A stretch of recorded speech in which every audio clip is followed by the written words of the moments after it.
Bismillahirrahmanirrahim. Assalamualaikum warahmatullahi wabarakatuh.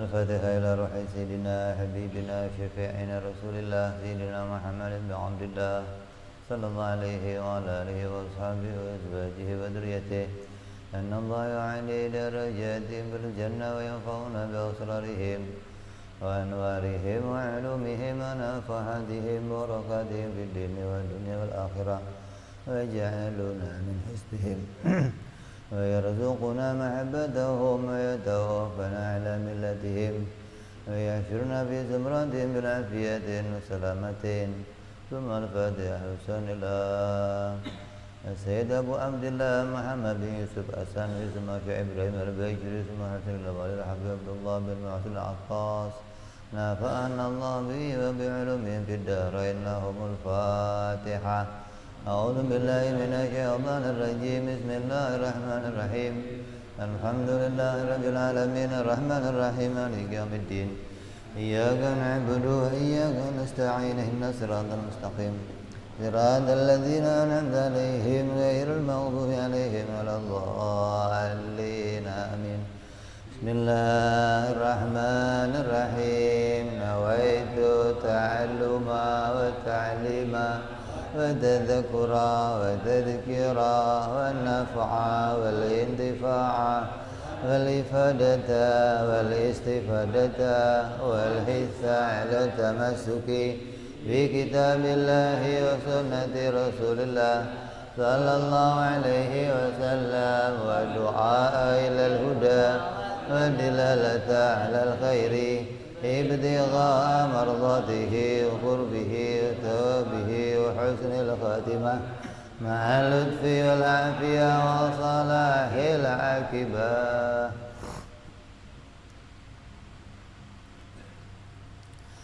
Bismillahirrahmanirrahim. Alhamdulillahirrabbilalamin.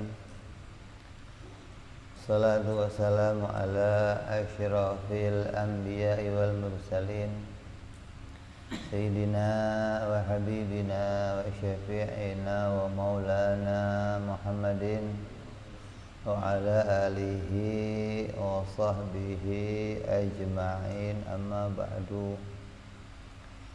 Wala musanniful kitab Habibul Imam Al-Habib Abu Abdullah Muhammad bin Yusuf As-Sanusi rahimahullah wa nafa'ana bihi wa bi'ulumihi bid-darain. Allahumma aftah qulubana futuhal arifin wa bihidmatika wansur alaina birahmatika ya arhamar rahimin ila anqal.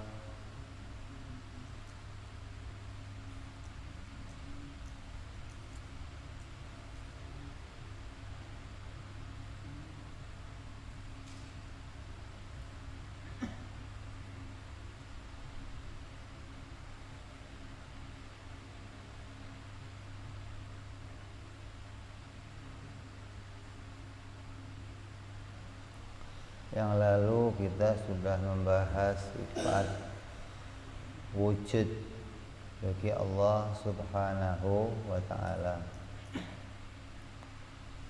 Wajib Allah bersifat wujud.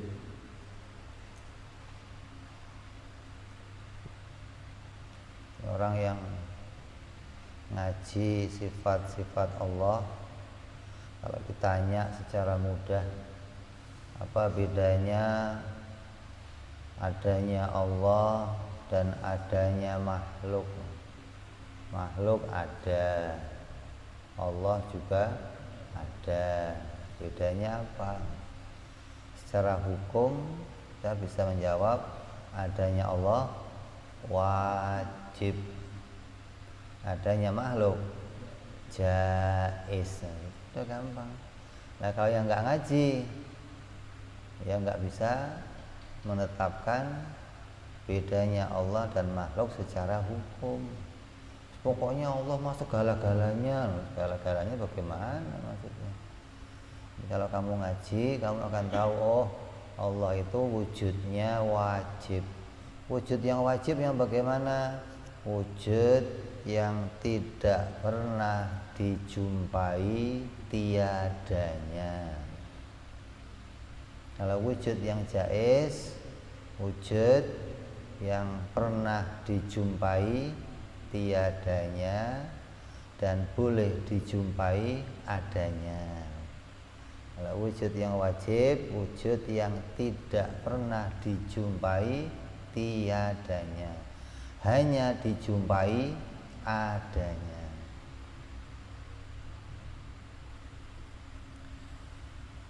Itu batasan kita mengetahui wujudnya Allah Subhanahu wa ta'ala. Adapun wujud mau dimaknai zat atau wujud mau dimaknai sifat, itu tidak menjadi kewajiban bagi orang awam untuk mengetahuinya. Itu cukup bagi orang-orang yang ngaji secara terperinci pada sifat-sifat Allah, maka dia perlu mengetahui derajat wujud ini berstatus sebagai sifat atau sebagai zat. Tapi bagi kita yang masih awam cukup mengetahui Allah itu adalah zat yang bersifat wujud.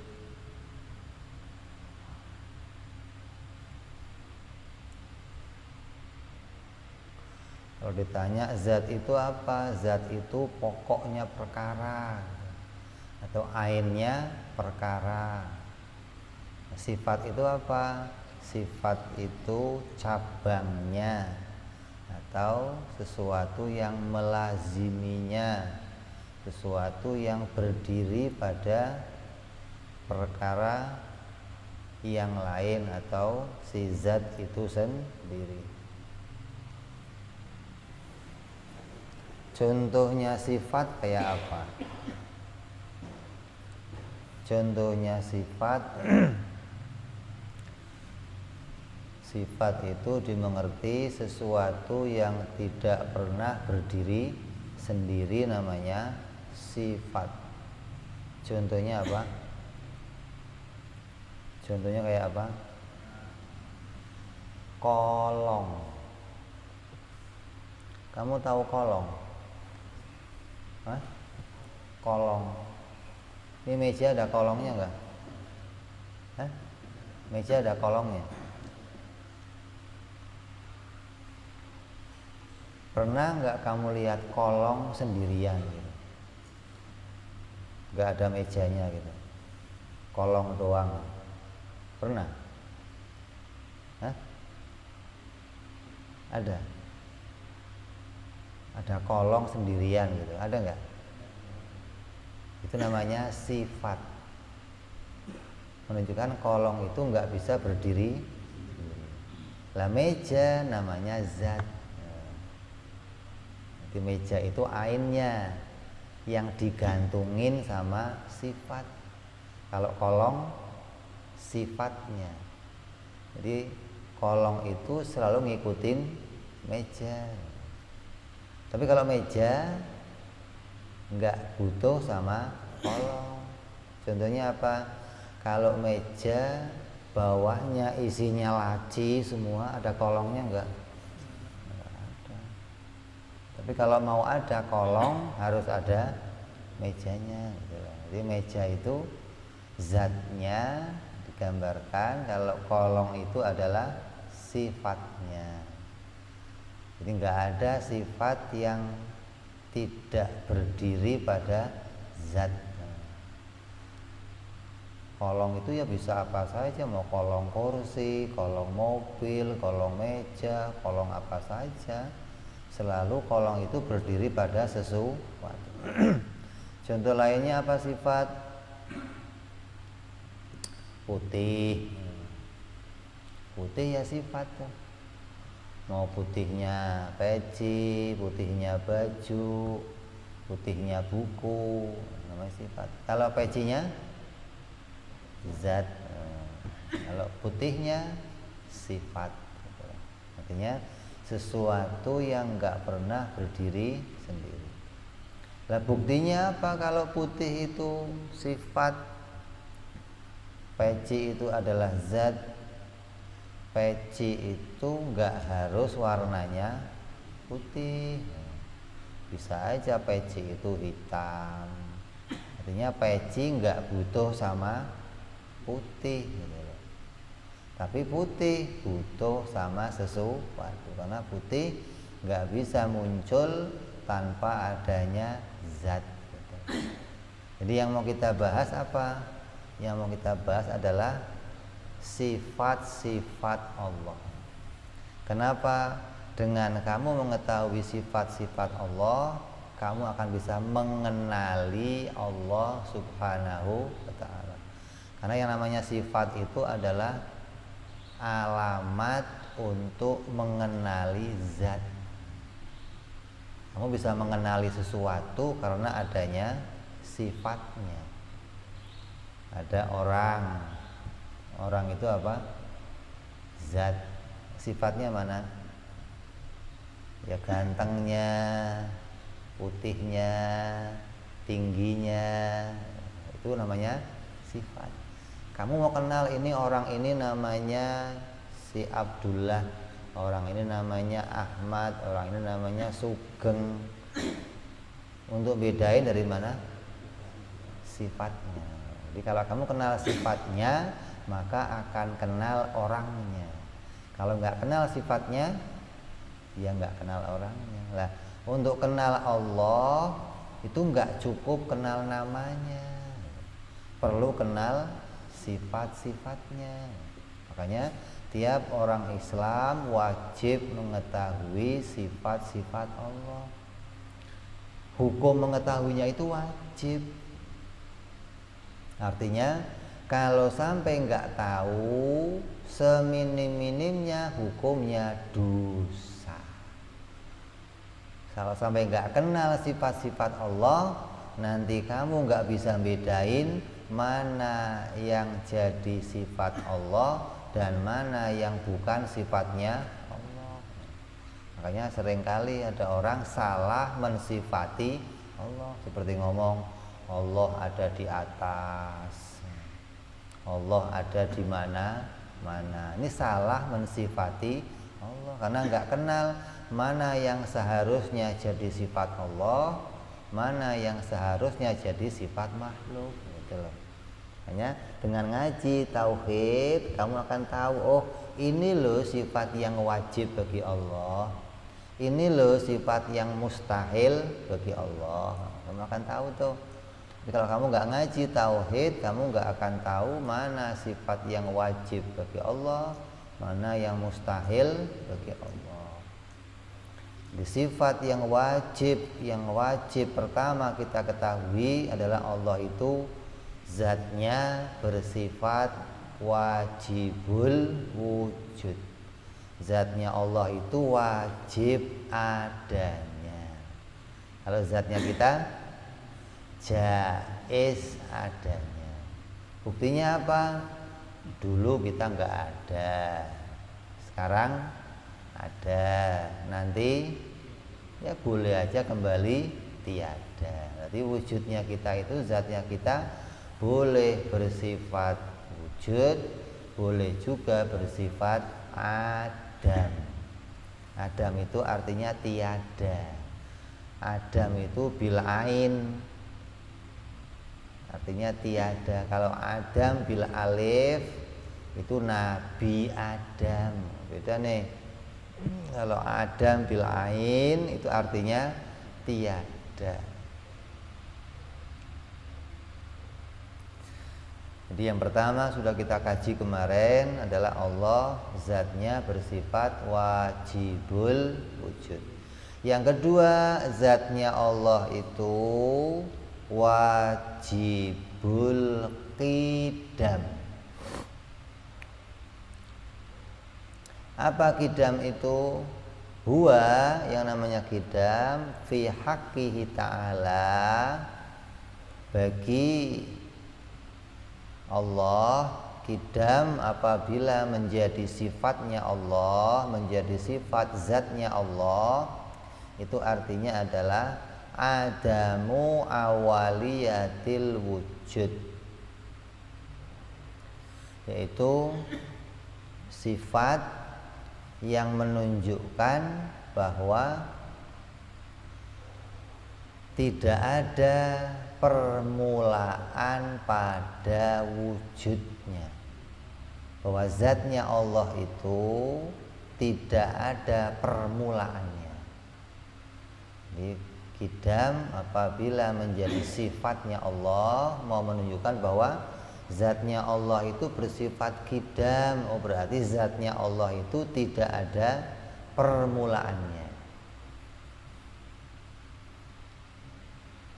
Wa in syi'ta qulta, boleh juga kamu katakan adamu iftitahil wujud, atau tidak ada pembukaannya, atau tidak ada awalnya. Ini apabila qidam menjadi sifatnya Allah. Wa fi haqqi ghairihi, adapun qidam apabila menjadi sifatnya yang lain, kama fi qaulihim hadza bina'un qadimun, seperti perkataan orang mengatakan bangunan ini adalah bangunan yang qadim. Berarti qadim atau qidam itu bisa menjadi sifat Allah, bisa menjadi sifat selain Allah. Seperti wujud.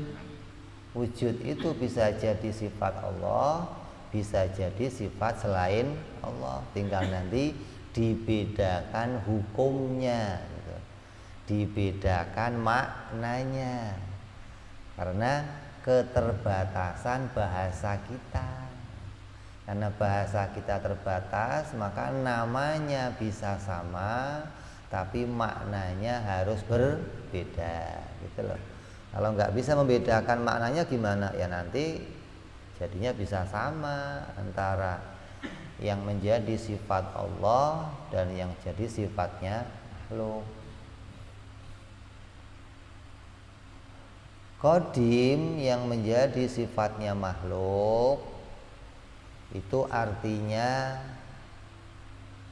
seperti perkataan hadza bina'un qadimun, ini bangunan ini adalah bangunan yang qadim, artinya bangunan yang tulil muddah, bangunan yang sudah lama.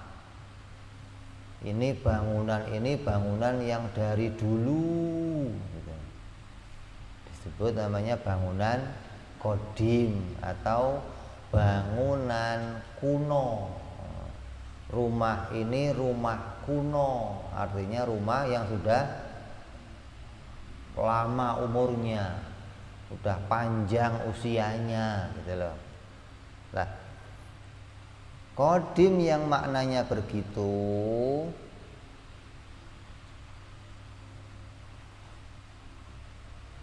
itu tidak boleh menjadi sifatnya Allah. Kadang orang salah mensifati. Kalau ditanya Allah itu sama makhluk, ya duluan Allah, gitu loh. Allah itu mau udah dari dulu, dulu banget tuh. Kalau makhluk ya belum banget dah. Kalau Allah dulunya banget. Berarti kalau dulunya tambah banget, tuanya tambah banget berarti. Jadi Allah udah tua banget. Ini mengartikan qadim dengan arti seperti itu tidak boleh pada sifatnya Allah Subhanahu wa ta'ala. Jadi kalau qadim mau jadi sifat Allah, harus artinya tidak ada permulaannya atau tidak ada awal bagi wujudnya. Kalau qadim menjadi sifat kita, justru ada awalnya, gitu maksudnya. Kalau bangunan yang udah dari dulu berarti bisa dihitung waktunya. Kalau waktunya bisa dihitung berarti ada permula. Ini umurnya berapa? Oh 1000 tahun. Berarti sebelum 1000 tahun ada apa enggak ada? Berarti dia bermula adanya 1000 tahun yang lalu, gitu loh. Maka Allah itu wujudnya enggak ada permulaannya. Kalau wujudnya makhluk, wujudnya sesuatu yang diciptakan, pasti ada mulanya, pasti ada awalnya, pasti ada pembukaannya. Kapan nih adanya? Mau kapan saja, mau dulunya seberapa lamanya, pasti ada permulaan. Oh matahari dihitung oleh para ilmuwan, oh 1.000.000 tahun yang lalu, oh 1.000.000.000 tahun yang lalu. Mau berapa miliar saja pasti ada. Sebelumnya gimana? Ya belum ada loh. Berarti dia adanya baru. Lawannya qadim apa? Baru. Artinya baru itu tadinya enggak ada, muncul jadi baru. Itu baru muncul. Tadinya enggak ada, terus muncul jadi sesuatu yang kemunculannya atau wujudnya itu baru muncul disebut barang baru. Kemunculannya ada permulaannya, namanya barang baru. Jadi selain Allah semuanya itu baru. Selain Allah semuanya itu ada permulaannya. Mau mulanya itu tahun kapan saja, mau sudah ada tahun, mau belum ada tahun, pasti ada mulanya. Nah, kalau kita ngomong, oh munculnya ini tahun belum ada, nyebutnya gimana? Ya sebelum Masehi, gitu aja. Kalau setelah ada tahun, setelah Masehi. Oh 3.000 tahun sebelum Masehi. Oh 5.000 tahun sebelum Masehi, gitu aja. Mau kapan saja bisa dihitung waktunya. Ini pengertian qadim bagi Allah dan bagi makhluk. Jadi harus beda-beda ini. Namanya sama, sifatnya sama, tapi maknanya berbeda, gitu loh. Kalau qadim jadi sifat Allah, artinya tidak ada permulaannya, tidak ada awalnya.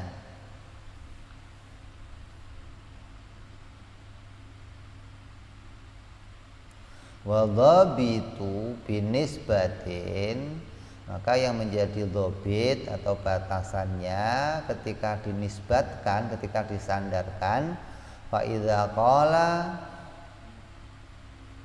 kullu man kana qadiman min abidi fa huwa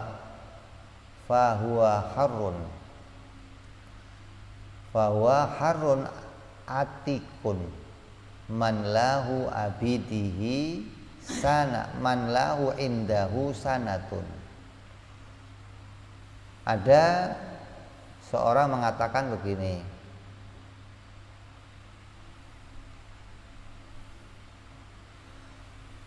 pembantuku yang sudah lama maka akan aku bebaskan. Kalau dulu kan zamannya perbudakan tuh. Budakku yang sudah lama akan aku bebaskan. Lama itu batasnya berapa? Oh, man lahu indahu sanatun, yang mana dia sudah berusia setahun.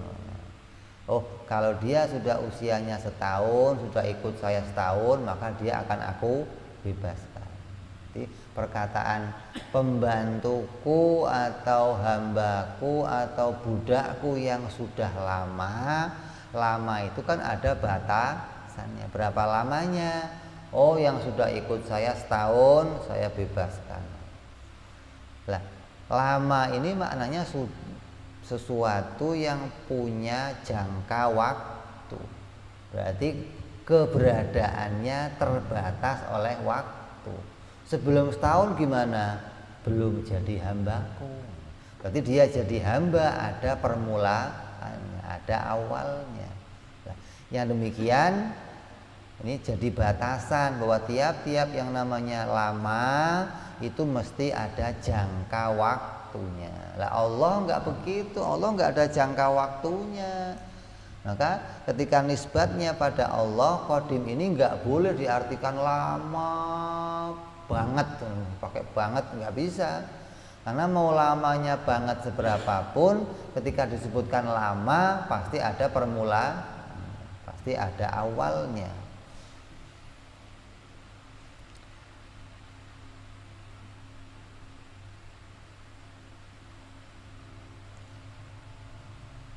Lah kalau Allah itu ada awalnya, berarti Allah itu tadinya nggak ada, terus jadi adalah. Nongolnya dari mana?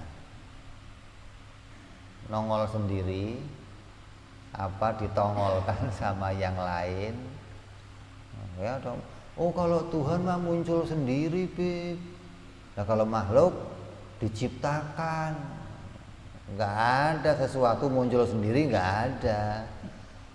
Orang bisa tahu celing gitu nongol sendiri gitu. Kayak Mr. Bean aja nongol sendiri gitu. Itu mah khayalan, nggak ada.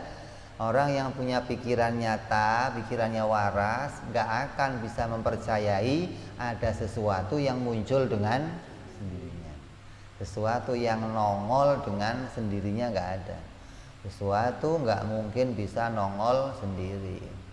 Maka Allah itu wujudnya memang aslinya ada gitu loh.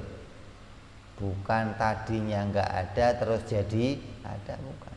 Kalau makhluk memang tadinya nggak ada, terus kok jadi ada sekarang?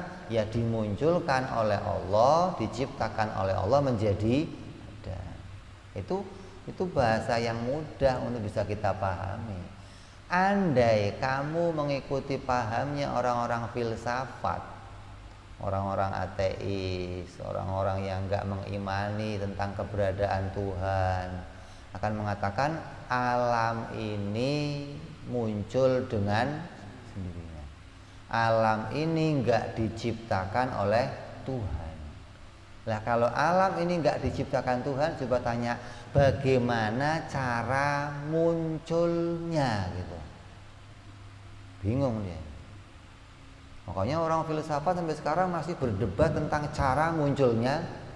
Kata yang satu caranya begini, kata yang satu terakhir pokoknya ada sesuatu yang tahu-tahu jadi titik, titiknya atau berkembang gede, lama-lama meledak. Titiknya dari mana kok muncul titik? Udah titik melar lagi, bagaimana melarnya? Ini pikirannya nggak bisa nyampe untuk bisa merekayasa cara kemunculan alam. Nah, kalau kita kan jelas gimana cara munculnya manusia.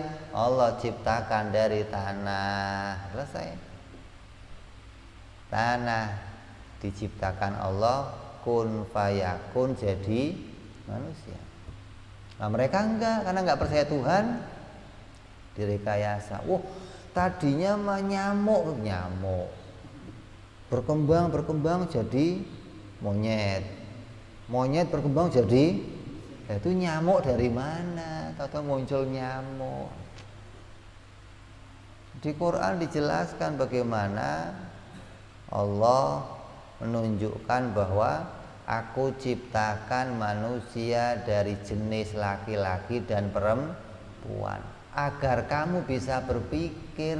Nggak mungkin kalau muncul sendiri jenisnya bisa kalau muncul sendiri jenisnya pasti sama semua. Ini ada muncul sendiri tapi jenisnya ada laki. Ini gimana cara bedainnya? Pikirannya yang waras gitu loh maksudnya. Jadi ada kelompok-kelompok yang tidak mengakui keberadaan Tuhan, maka mereka akan blunder, akan berputar-putar sendiri, kebingungan ketika ditanya bagaimana cara alam ini muncul, bagaimana alam ini bisa eksis, bisa ada di jagat ini ketika dia tidak diciptakan. Jadi qadim itu wajib kita imani menjadi sifatnya Allah, bahwa Allah itu wujudnya tidak ada permulaannya. Memang Allah itu aslinya ada. Maka disebut tadi yang pertama apa? Wujudnya, zatnya Allah bersifat wajibul wujud. Memang Allah itu wajib adanya. Artinya apa? Tidak pernah tiada. Nah, kalau kita tadinya pernah tiada, terus jadi berarti wujudnya ada permulaannya. Maka yang namanya qidam atau qadim yang menjadi sifatnya kita itu adalah punya batasan, sesuatu yang disebut lama atau dia terkena pada jangka waktu. Wa huwa fi istilahil mutakallimin haqiqatun fil awal majazan fisani wa fi istilahil lughawi bi aksihi.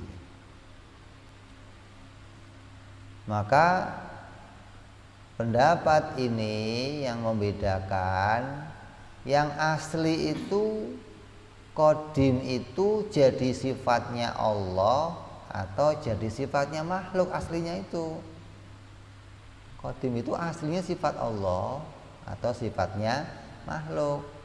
Kalau menurut orang-orang mutakallimin, para ahli kalam,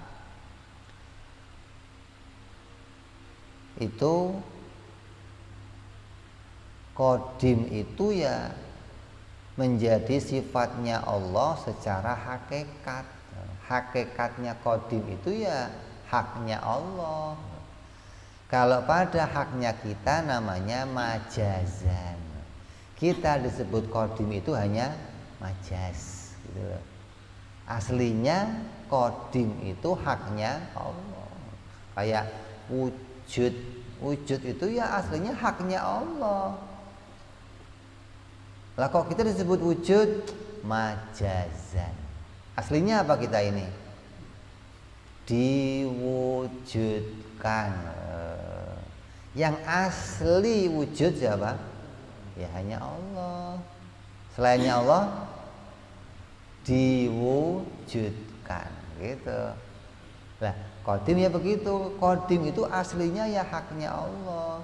Ketika kita kalau disebut qadim itu majazan. Artinya justru bukan tidak ada permulaan, justru itu hanya majaz saja disebut qadim, tapi maknanya ada permulaannya. Wa fi istilahil lughawiyyin, bagi ahli bahasa, bi aksihi, justru sebaliknya, qadim itu aslinya sifat kita. Dulu itu aslinya sifat kita. Kalau pada Allah justru itu majazan. Allah itu disebut qadim itu majaz, artinya tidak berawal.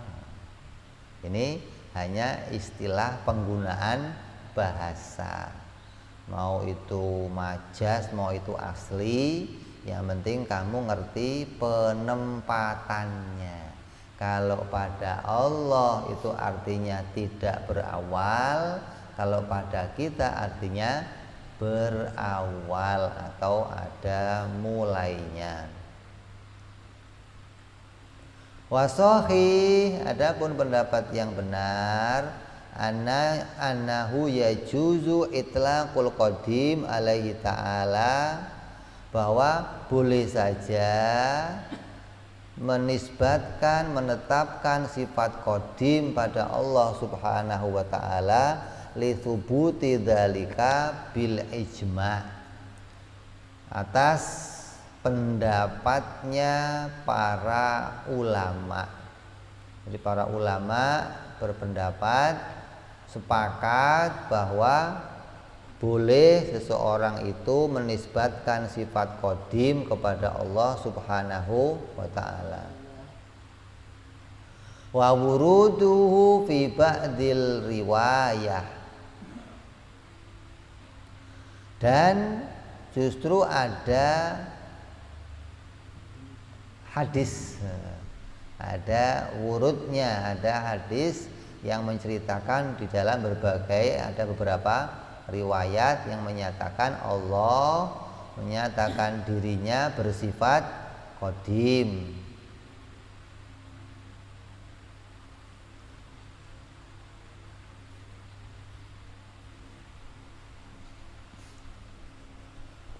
Wa tahqiq, dan yang nyata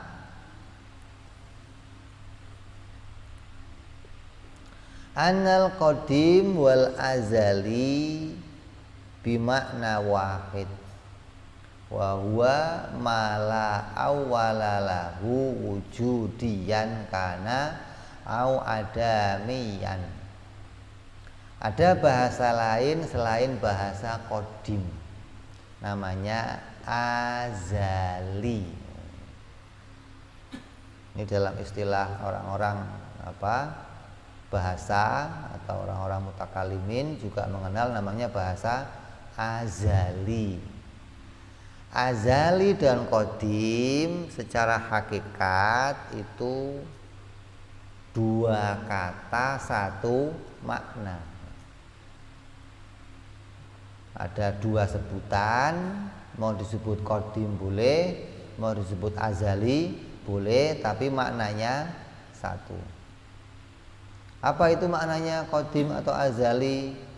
Wa huwa ma la awwala lahu wujudiyan kana au adamiyan kana. Sesuatu yang tidak ada permulaannya, baik itu wujudnya ataupun tiadanya. Wujudnya Allah qadim boleh, atau wujudnya Allah azali boleh.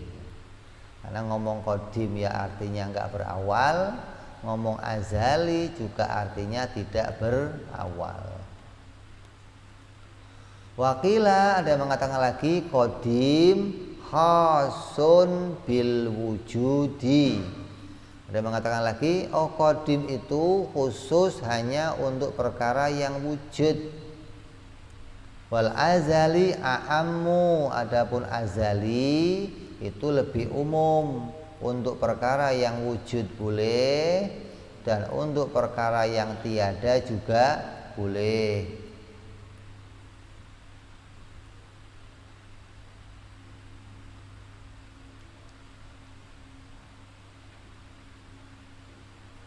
Makanya kalau ditanya begini, Allah itu wujudnya tidak ada permulaannya, maka disebut qadim. Ada yang nyebut pula azali. Katanya begini, lah kamu sebelum kamu wujud itu ada apa enggak ada? Enggak ada. Lah enggak adanya kamu ada permulaannya enggak? Kapan? Itu adanya.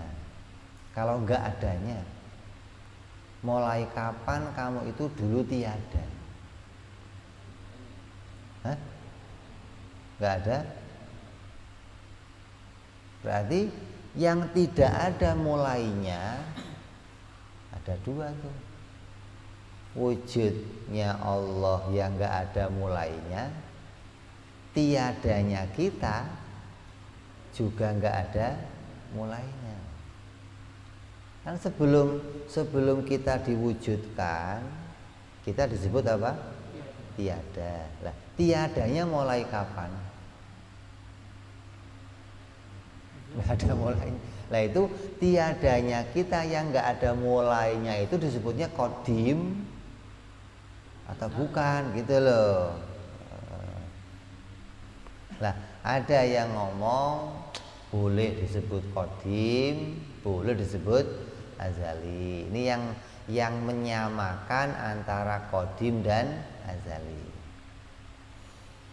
Nah, bagi pendapat yang lain dibedakan. Oh, kalau qadim itu khusus untuk menyebutkan, mensifati perkara yang wujud saja.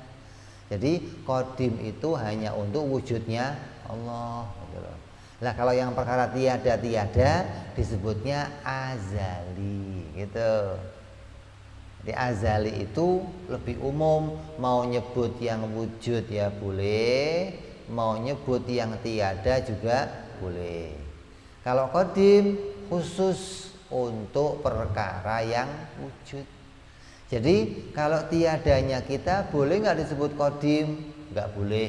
Ini kata pendapat yang kedua. Kenapa? Karena tiada itu bisanya disebut hanya dengan azali, gitu loh. Ya. Oh, tiadanya makhluk, sebelum makhluk diwujudkan tiadanya itu azali, tidak ada permulaan. Lah mulai kapan kamu tiada, mulai kapan?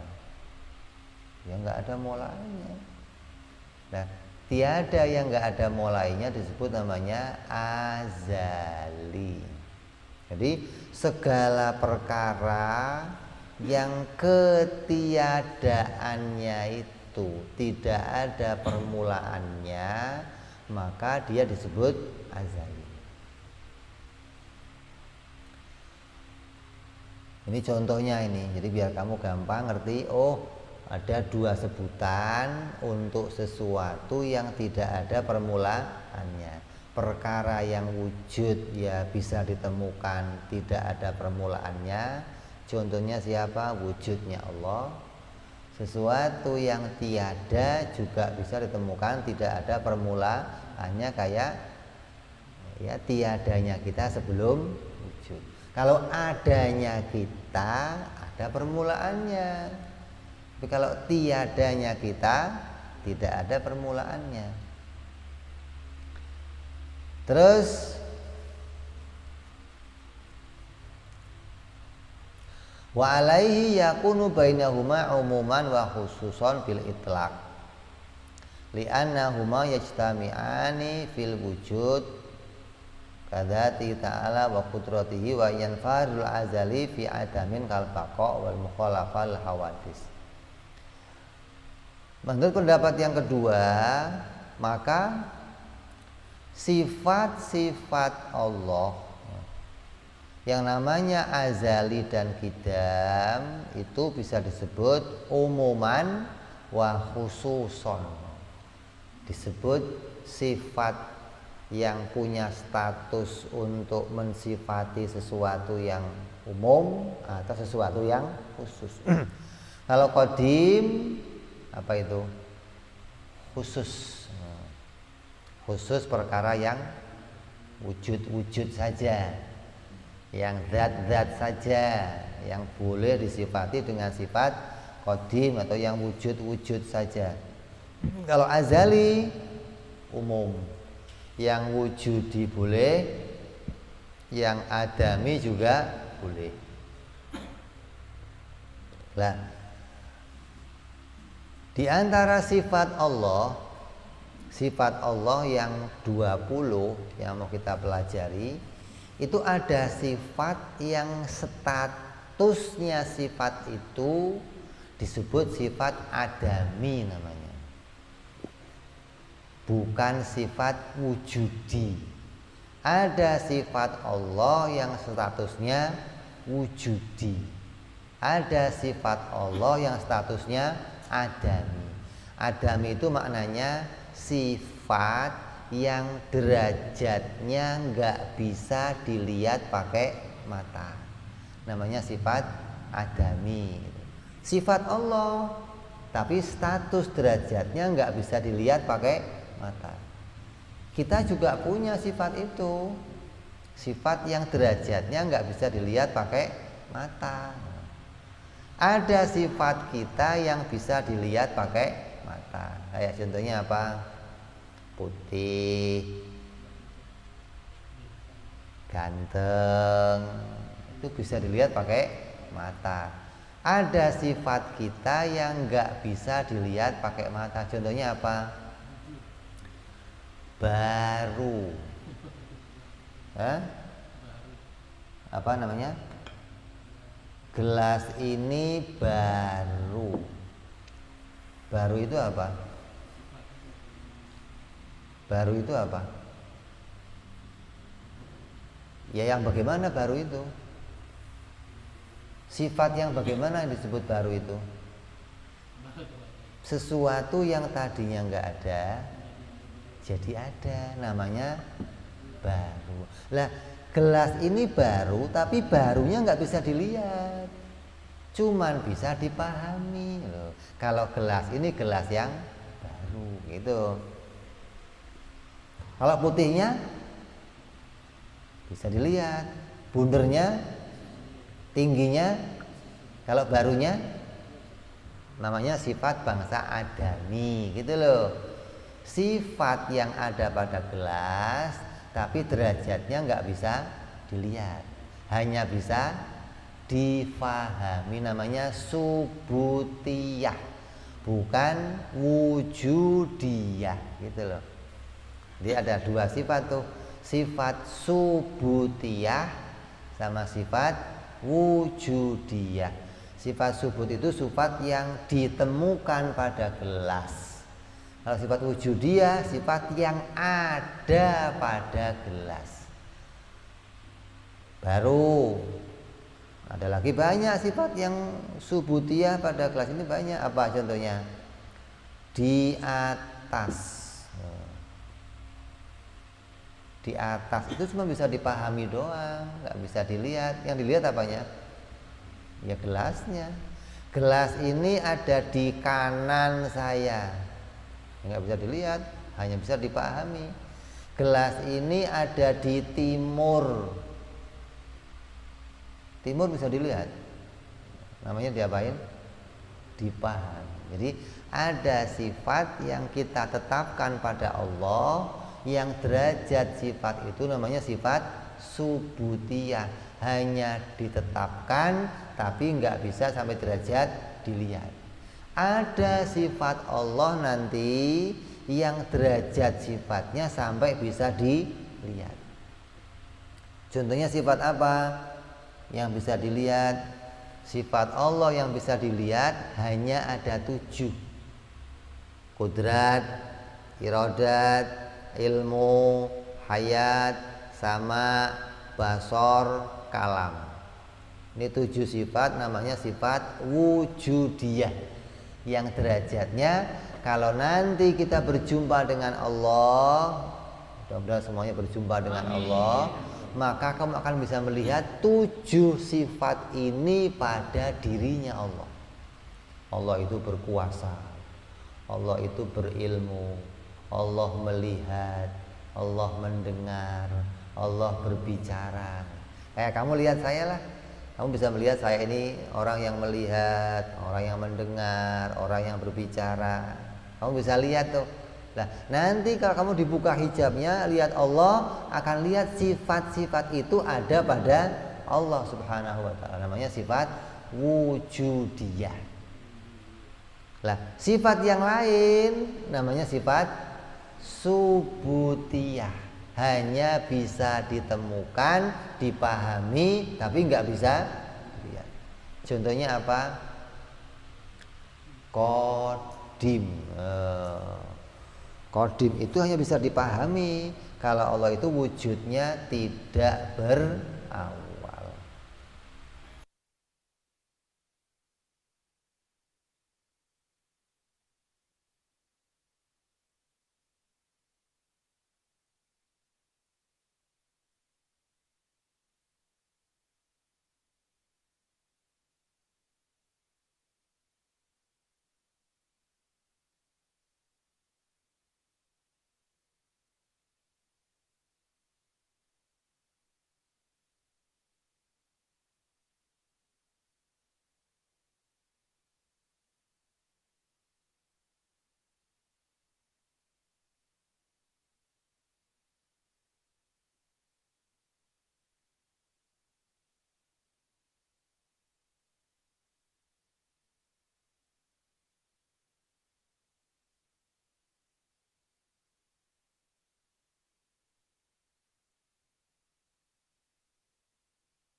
Paham kira-kira?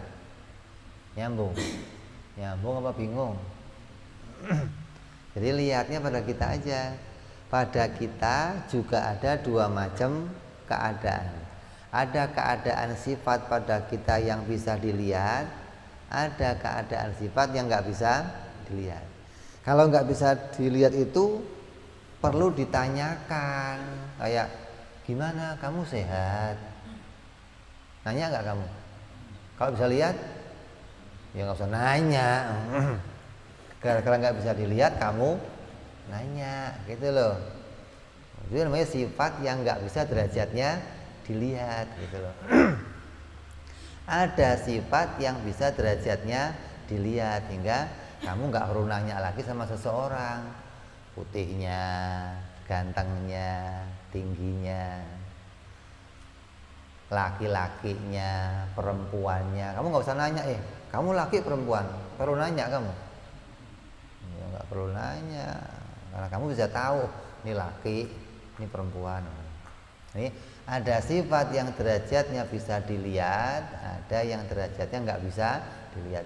Yang bisa dilihat namanya wujudiyah, yang nggak bisa dilihat namanya subutiyah. Lah, kembali tadi, yang wujudiyah pada Allah disebutnya qadim, gitu.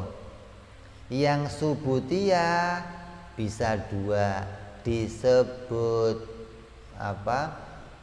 Azali boleh, disebut qadim juga boleh. Jadi azali itu umum, mau nyebut yang wujudi boleh, yang adami juga boleh, gitu loh. Tapi kalau qidam atau qadim khusus nyebut yang wujudi, khusus nyebut yang bisa dilihat. Kayak contohnya sifat apa? Wahdaniyah, sifat mukhalafah lil hawadis. Gelas ini beda dengan meja. Ini gelas kan punya sifat beda, juga punya sifat sama. Gelas sama gelas sifatnya apa? Sama. Kalau gelas sama meja beda. Lah beda itu bisa dilihat nggak? Yang dilihat apanya? Yang kamu lihat dari gelas beda itu apanya? Ya wujudnya gelas yang bisa kamu beda itu dipahami. Oh, gelas dengan meja itu ya beda. Kalau gelas bundar, meja lonjong, sifat bedanya hanya bisa dipahami, gitu. Bukan derajatnya bisa dilihat, gitu. Sama juga sifat yang bisa dipahami. Makanya pada Allah sifat beda atau mukhalafah itu disebut namanya azali, gitu. Aslinya begitu. Bukan disebut qadim menurut pendapat yang membedakan.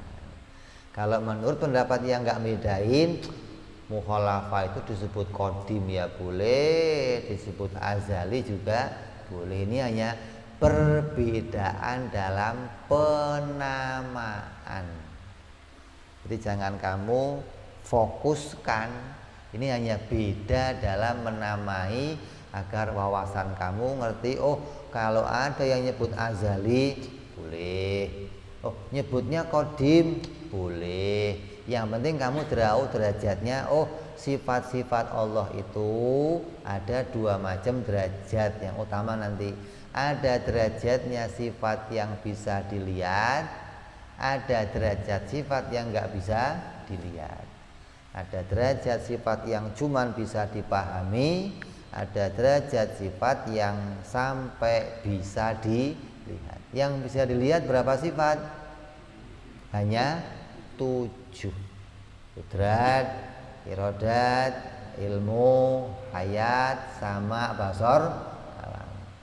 Ya, kamu lihat saya lah, Habib lagi ngomong, Habib ngelihat, Habib denger, kamu bisa tahu tuh, bisa lihat kalau saya bisa ngomong. Nanti kalau kamu melihat Allah juga akan tahu Allah bicara, Allah melihat, Allah menciptakan langit bumi. Kamu akan lihat, oh Allah Maha Pencipta, oh Allah Maha Kuasa. Akan lihat ketika kamu menyaksikan Allah Subhanahu wa Ta'ala. Ya, ini sifat yang kedua yang kita bicarakan hari ini adalah sifat qidam. Jadi qidam itu derajatnya apa? Subutiyah, bukan wujudiyah. Qidam yang jadi sifatnya Allah itu artinya tidak ada permulaannya. Qidam yang jadi sifatnya kita itu ada permulaannya. Nanti ada lagi nih perkataan yang lain. Qidam itu bisa diartikan waktu, juga bisa diartikan duluan. Ini banyak yang salah juga. Kalau ditanya adanya Tuhan dan adanya makhluk duluan mana? Duluan mana? Hah? Makhluk dan Tuhan duluan mana? Oh, duluan Tuhan. Terus ada, kalau kamu ngomong duluan Tuhan, berarti Tuhan dan makhluk itu sebangsa, sederajat, gitu loh. Kayak contohnya apa? Anak kamu yang pertama dan anak kamu yang kedua duluan mana? Tapi kan sama-sama anak dua-duanya, sederajat, gitu loh. Hari Senin sama hari Selasa duluan mana? Tapi kan sederajat, sama-sama hari, gitu loh. Angka 1 sama angka 2 duluan mana? Tapi kan sederajat, sama-sama angka, gitu loh. Maka nggak boleh kamu katakan Allah itu duluan baru makhluk, nanti sederajat jadinya. Seakan-akan Allah itu munculnya duluan baru kita muncul belakangan. Maka nggak boleh dikatakan kalau Allah dan makhluk itu duluan Allah. Ini jadi pemahaman yang umum. Coba kamu tanya orang di luar, kamu mancing dah, Tuhan dan makhluk duluan mana? Ya duluan Tuhan, mesti begitu. Padahal tidak bisa dihubungkan, gitu loh. Karena adanya Tuhan itu nggak ada permulaannya, adanya makhluk yang bisa dihubungkan ya yang bermula dengan yang bermula, gitu mestinya.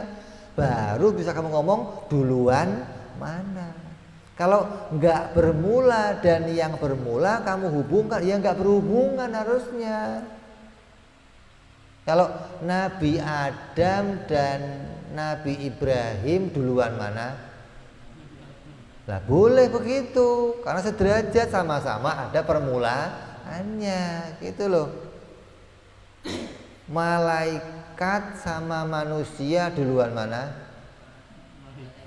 Boleh, kenapa? Sama-sama ada permulaannya, gitu loh. Tapi kalau Allah dan makhluk duluan mana? Ya nggak bisa kamu hubungkan. Karena yang satu nggak berawal, yang satu jadi nggak bisa dihubungkan begitu. Ini banyak orang salah paham tentang ini, hingga dengan mudahnya dia ngomong Tuhan mah lebih dulu adanya, baru berarti sederajat dong nanti. Seakan-akan Tuhan dan makhluk itu sebangsa, gitu. Jadi qadim itu kalau pada kita ada dua pengertian. Ada qadim yang artinya waktu yang lama, ada qadim yang maknanya mendahului, gitu. Bapak dan anak duluan mana? Duluan baru imam dan makmum duluan mana? Baru. Itu boleh sederajat itu. Nah, kalau Tuhan dan makhluk ya nggak bisa kamu jadikan duluan karena nggak sederajat. Ya, jadi kodim itu punya 3 pengertian. Kidam yang pertama namanya zamani, yang artinya dulu. Yang kedua namanya idhofi, mendahului yang lain. Yang ketiga namanya hakiki, ini kidamnya Allah namanya. Yang kedua ini nggak boleh pada Allah. Yang pada Allah hanya satu, namanya kidam hakiki gitu. Kalau pada makhluk 2, bisa kidam zamani, bisa kidam idhofi gitu. Makanya kamu sering ngomong, gua makan dulu deh baru tidur, gua mau makan dulu deh baru keluar, gua makan dulu deh baru belajar. Makanya ada yang dikerjakan dan ada yang akan muncul berikutnya. Itu namanya sederajat sebangsa. Nah, kalau pada Allah ya nggak bisa kamu katakan sederajat. Nah, kalau ada orang yang nyeleneh, dulu itu artinya nggak cuman zaman, bisa artinya idhofi, sandaran. Gua makan dulu pas sekarang, itu dikira zaman doang dulu itu. Padahal dulu artinya nggak cuman zaman, bisa juga dulu artinya mendahului gitu loh. Gua makan dulu, makan sekarang. Ya, makan sekarang, masa makan dulu gimana? Dulu udah nggak ada yang dulu, yang ada sekarang. Lah, dulu itu artinya bisa 2, bisa zaman, bisa mendahului. 2 makna ini tidak boleh menjadi sifatnya Allah Subhanahu wa ta'ala. Jadi kalau kamu ditanya nanti udah bisa menjelaskan tuh. Kayak ginilah. Masjid ini ada yang bangun. Yang bangun namanya siapa? Tukang. Ya. Tukangnya sama masjidnya duluan mana? Lah itu kamu kepancing akhirnya. Padahal nggak ada hubungannya. Karena masjid ini mau ada nggak ada, tukangnya tetap ada gitu loh. Nggak ada hubungannya. Alam ini mau ada nggak ada, Tuhannya tetap gitu loh. Mau dia bangun masjid ya dia tukang, mau dia nggak bangun masjid dia tetap tukang gitu. Memang nganggur doang gitu. Jadi jangan diartikan, ya duluan tukangnya baru nongol masjidnya, nggak begitu. Yang boleh dikatakan duluan kalau dia sederajat. Kayak contohnya imam sama makmum gitu. Duluan mana? Baru makmum. Sederajat. Kalau nggak ada imam, nggak ada makmum gitu. Kalau nggak ada makmum, ya nggak ada imam. Imam siapa dia? Imam Samudra. Gitu loh. Karena kedua-duanya itu sandaran gitu loh. Juga kalau nggak ada anak, ya nggak ada bapak. Kamu sebelum punya anak disebut bapak enggak gitu. Makanya sederajat gitu, makanya sama-sama kemunculannya segandengan. Lah Allah nggak bisa begitu. Oh, sebelum ada alam dia bukan Tuhan. Lah siapa namanya bukan Tuhan? Gitu loh. Kayak tukang. Sebelum bangun masjid ini ya dia tukang, punya keahlian membangun, cuman belum kelihatan jadi tukang. Setelah dia ngerjain masjid baru, oh ternyata pinter loh dia gitu. Jadi jangan sampai kita terkecoh sama pemahaman orang umum yang salah paham tentang mensifati Allah. Namanya sama tapi maknanya berbeda. Jadi sama-sama disebut Qadim, tapi kamu nggak boleh ngartiin kalau Allah itu adanya duluan atau Allah sudah lama. Jadi dua ini nggak boleh pada Allah. Duluan yang nggak boleh, sudah lama yang nggak boleh. Terus kalau Allah disebutnya apa? Kalau ngomong Allah itu ya dari dulu, maknanya nggak berawal. Ya, ini sifat yang harus kita pahami, yang jadi sifatnya Allah Subhanahu wa ta'ala. Nanti kita akan sambung insyaallah sifat yang berikutnya, yaitu sifat baqo insyaallah. Wallahu a'lam bishawab. Wa ila hadratin nabi. Al-Fatihah. A'udzubillahi minasyaitonir rajim. Bismillahirrahmanirrahim. Alhamdulillahi rabbil alamin arrahmanir rahim maliki yaumiddin. Iyyaka na'budu wa iyyaka nasta'in ihdinas siratal mustaqim siratal ladzina an'amta 'alaihim ghairil maghdubi 'alaihim waladdallin amin.